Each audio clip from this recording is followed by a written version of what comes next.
Hey ladies, this is Mokomami here bringing you another video. And in this video, I want to give sort of a film review and just I want to share my experiences and my thoughts and my experiences about mental health in the YouTube space. I know I just put up a video about Black women and mental health, but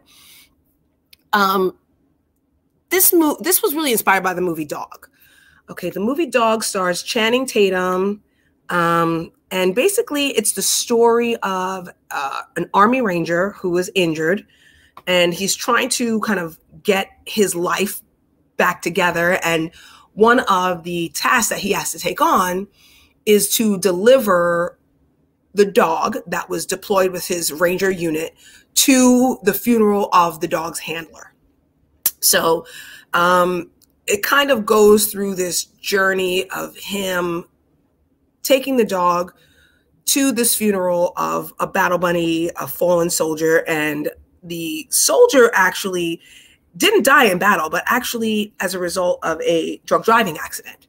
And the film does bring that important point up that more soldiers die from suicide and drunk driving accidents than they do from actual battle. So Operation Iraqi Freedom, Operation Enduring Freedom, which I've been a part, we actually lost more soldiers to drunk driving and to suicide than we did in the decades of war that we were involved in. So yeah, this film really covers that. It also stars Ethan Suplee. And if you ladies don't know who Ethan Suplee is an actor who lost over 100 pounds. And he has a podcast and a YouTube channel called American Glutton, where he talks about his unhealthy relationship with food, how he had to come to overcome that. He actually gives like a couple of recipes and talks to nutritionists and personal trainers who are helping people deal with obesity and overcoming obesity. So if you ladies are looking for like a new podcast or to improve your algorithm, check out Ethan Suplee's American Glutton. I'll leave it in the description box. So basically, my question isn't if women care about men's mental health, okay? Because that's kind of what's happening in the manosphere right now. Do women care about men's mental health?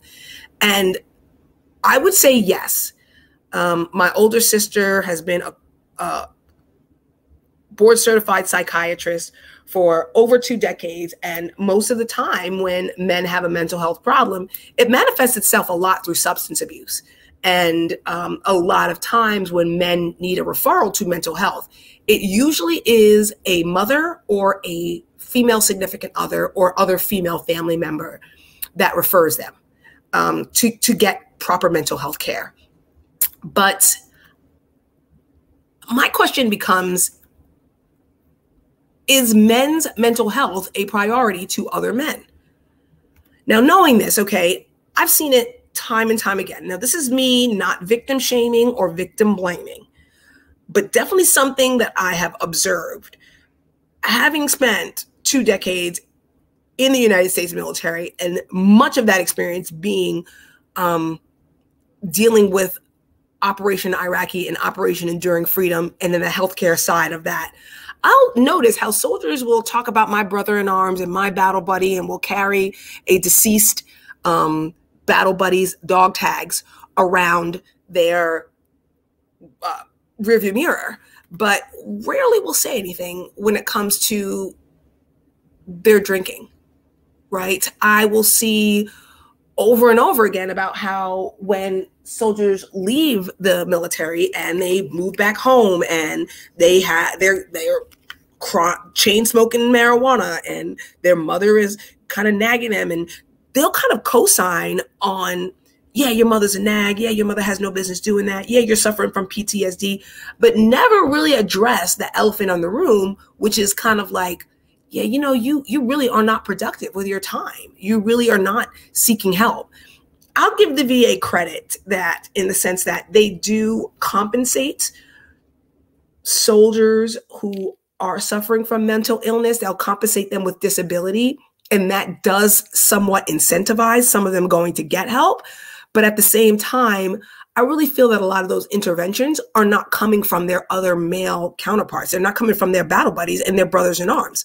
So these will be guys who, if someone ends up, being killed by a drunk driver, will, be talking about a fallen soldier, my brother in arms, all over social media, will even get the soldier's cross tattooed on their arm and with their friend's name, but then never have referred them to ASAP or the Army Substance Abuse Program.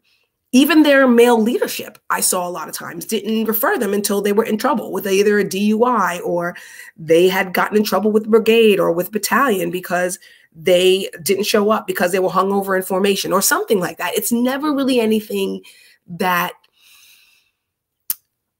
comes beforehand, like how many times have I seen soldiers come back from downrange, come back from the sandbox or come back from battle, and they'll buy everybody bottle service, but no one will take their keys. No one will take their keys. And I see that time and time again. And it makes me wonder, do men care about substance abuse? Do men care about other men's mental health?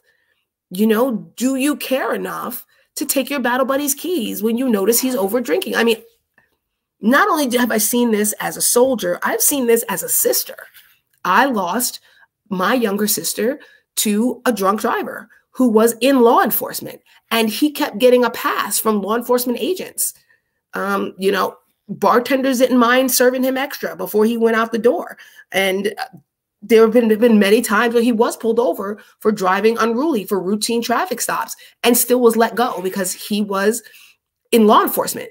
And the one day he didn't get away with it was when my sister ended up dying in a car accident. So I think this is a good film. I think you ladies should watch it. I mean, I saw it. It was a good movie. I think it brought up a lot of great talking points. I don't even think that there was really an intervention in this movie because, again, the movie was mostly Channing Tatum's character and the dog. So we didn't really see too many other characters other than Ethan Suplee's character. And again, tell me if you ladies have seen the movie or going to see the movie, if you felt that was even an intervention.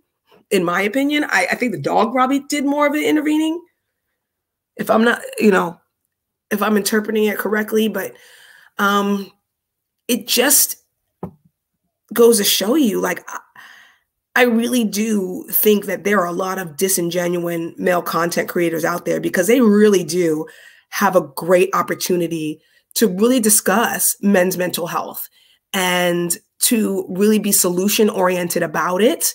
I'm noticing that they'll take a lot of Jordan Peterson clips, but now that I've actually read Beyond Reason, like that book, it's a lot about accountability. There's a lot of accountability. And I think that this film, really kind of highlights the fact that there is a need to discuss men's mental health, but I think there's a need for men to discuss men's mental health and for these content creators to really take it seriously because they might get the clicks, they might get the views, they might get the super chats, but are they really helping? Are they giving men the script to help to intervene for their friend? Are they giving men the script to know how to ask for help? Are they giving men the resources and pointing them in the right direction? Or are they just blame shifting? Well, women don't care, and when it's actually women who are doing most of the intervening. I'll leave that question up to you. I mean, this is just my personal experience. This is not me victim shaming or victim blaming in any way, shape, or form. But it's just something that I've observed. I mean, even in the military, I remember being a company commander, and the first sergeant was also a Black woman.